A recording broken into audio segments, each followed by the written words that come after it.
G'day guys, I'm Kwackajack, and today we're on a 2021 Kawasaki ZX6R.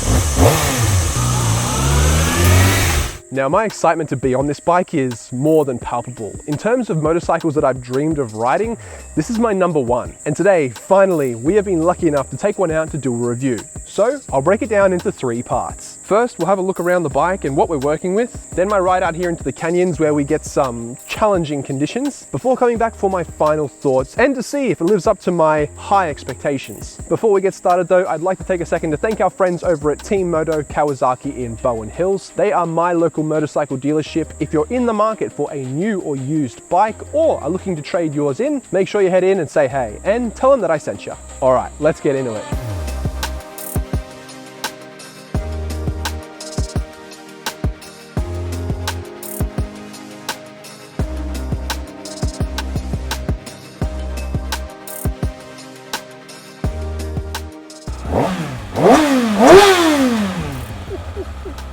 Alrighty guys, welcome back. Today we are on a 2021 Kawasaki ZX6R and I could not be more excited.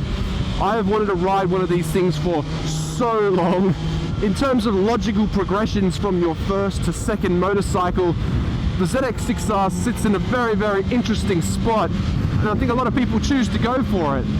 Now if you would have asked me over the last few years, what's the bike that I'm most excited to ride? What's the one that I want to take out the most? The answer is this right here. No Ducatis or anything, no big leader bikes, no. The ZX6R has always been number one on my wish list and there's a few reasons for that which we'll get into. Now this thing is rocking a 636cc inline 4-cylinder that pumps out about 124 horsepower and 69 newton meters of torque. Now that peak horsepower does actually go up by a couple when you're at full chat because of the air rushing into that ram air mount on the front. And I think that amount of power, that 120 or so, is, in my opinion, the perfect amount for everyday roads. Last week I took out a KTM 1290 Super Duke and you know that thing was wicked, but there's no way I could even scratch the surface of what it was capable of.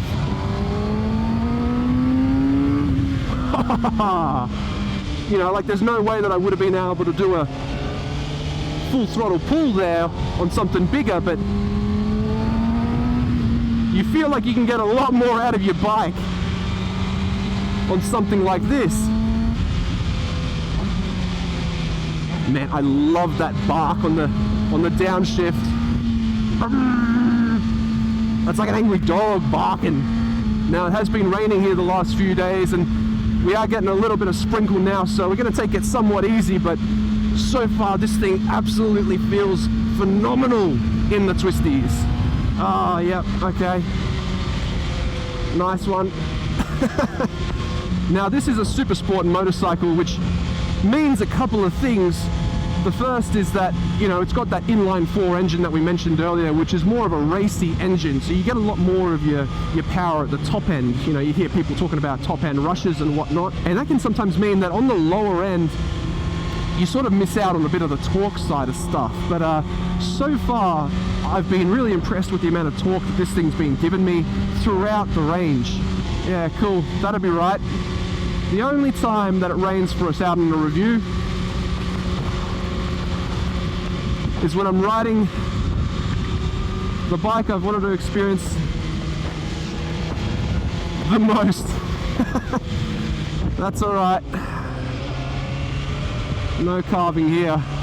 Now as usual I rode out here through Brisbane City and you know sort of got to see how it fares in a more urban environment, you know, in the city, and it was actually quite impressive how sort of smooth and easy going it was. You know, you expect a sort of super sport motorcycle to be angry all the time and you want to sort of rev out, but it was actually quite tame and, you know, easy to use. I was impressed with the takeoffs from the lights. You know, you got to get used to the throttle, but I was expecting it to be a lot more jerky than it was off the line. Cool. Love that. How is this happening? How am I getting rained on when there's blue sky there? While we're sort of going a little slower and at the mercy of the elements, I'll sort of touch on the ergonomics of the bike. And you know, it is a super sport motorcycle, so you are in a more lean forward attack-like position. There is more pressure on the hands than you'd find on, you know, a naked or something like that. And I'm not uncomfortable. I've been on here for over an hour now, and I'm surprised. The seat's actually pretty decent. It's probably one of the more comfortable bikes in its class. And while my knees are in quite a sort of bent position, you know, I'm not uncomfortable on here, and that's saying something considering I'm riding in the mountains in the rain. Yeah, there we go. Well, I guess this review is going to be a bit more of a real world test, you know? What's it like stuck in the rain?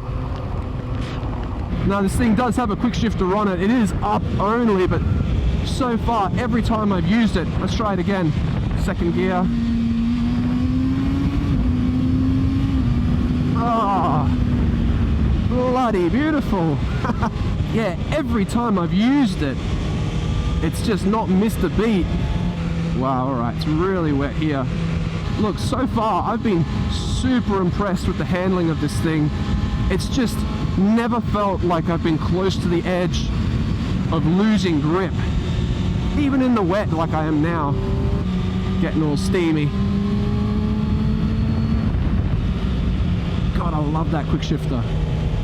Well, look, I don't know if I can get it into a more challenging situation. We're in the mountains, it's very slick roads, it's raining, but man, the ZX6 is just up to the challenge. A lesser bike would be struggling right now for sure. Alright, let's turn around. Oh, one thing though, the turning circle is not phenomenal on this. Man, one of the perks of riding in the rain is just how pretty everything becomes. The contrast of the road and the trees, it's just phenomenal. And hey man, look, I'm on a bike that I've idolized for years. I've always wanted to ride this, and you know what, I'm not going to let the weather take that away from me. Look at that steam on the road. Phenomenal. God, this thing sounds good.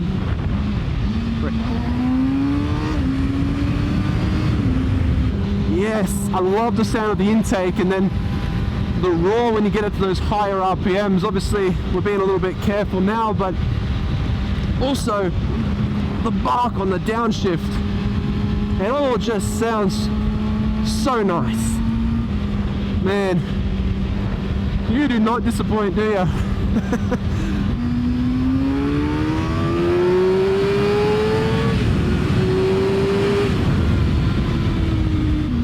That's prima, that is.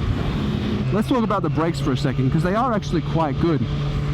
There's not a lot of like initial bite, like when I first pull or press on the brake, but you know, as you press on them further, they are really firm and give you a nice bit of stopping power. Also, can I just say, I've been taking these corners in third gear and it's not had any issues. It's not spluttering, it's not coughing, asking for more. It's, you know, things like that make me confident that as an everyday bike, it would do quite well.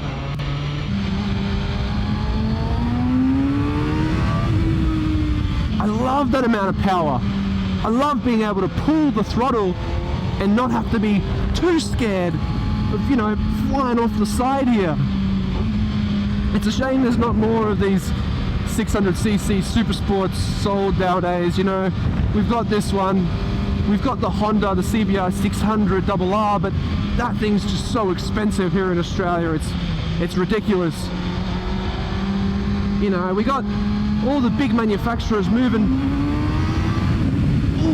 from these inline fours to, you know, things like the parallel twins and the triples, and yeah, it's great, you know, they're more livable, but you know, the appeal of a bike like this, it's just so much fun. Man, you can really scooch back into the seat and get into a cocked position here, can't you? You know what this bike is? This is a bike that'll bring a big smile to your face. And that's what bikes are for, I suppose. Okay, so what are my final thoughts? Well, it's only my luck that the first time I get to ride the bike I've been pining over and dreaming of since I pretty much got into motorcycles, and it starts pissing down. In fact, I just stood over my camera with my umbrella for about 20 minutes waiting for the rain to stop. But honestly, not even that can dampen my experience with this. Straight up, I love it.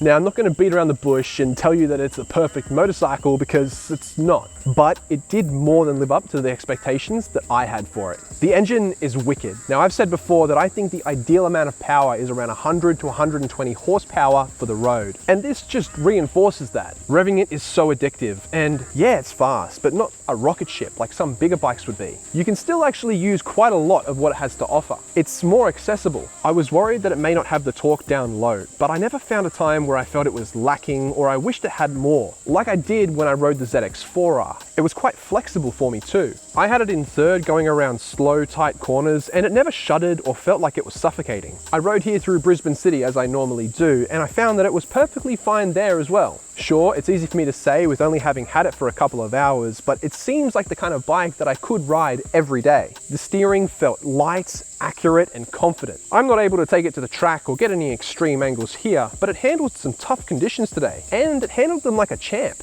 And it's got a bit of drama to it. The revviness of the motor and the way you can bury it into a corner just makes it a really fun bike to be on. I never felt it floating, even in the wet, and I had a huge smile on my face pretty much the entire ride. I will point out though, the turning circle on it is pretty poor, so slow speed maneuvers are a bit tricky. Where I live, I go up a tight, twisty ramp to get to my car spot, and I don't think it would be an easy thing to do on this. I did find the brakes to be quite good though. There wasn't a whole lot of initial bite, but the harder that you squeeze, the harder that they'll work for you. And there's definitely enough there. And I felt the ABS kick in a couple of times and do its job without fuss. Now, the riding position, it is a bit cramped. I have a pretty tight angle in my knees when I'm on it, but was able to go for probably an hour, hour and a half before feeling I had enough and wanted a break. And honestly, that's about the same as my Ninja 400, so I'm not shocked. Now, the throttle and the gearing I found smooth to use, but the gears are on the shorter side, so you will be using them a lot. They've got a nice mechanical clunk to them, which I found reassuring, but some may not be a fan of. The up-only quick shifter worked like a charm too. Overall, I have really loved my time with the bike, and I'm gonna be sad handing it back. It genuinely feels like a supersports that I'd be happy to be on every day. I love the engine and the confidence it has on every situation I've put it in. I feel the value factor is high here too, and no wonder it makes such a popular second motorcycle. A lot of people go from their Ninja 400s to the ZX6R, and I get it. I came in with high expectations, and I'm happy to say they were met. Top marks, Kawi, top marks. Thanks again to the guys at Team Moto for letting me take it out, and for you guys for following along. If you own one or have in the past or are thinking of getting one, let me know down in the comments what you think of my review. But thanks again for watching this wet review, and till next time, see ya.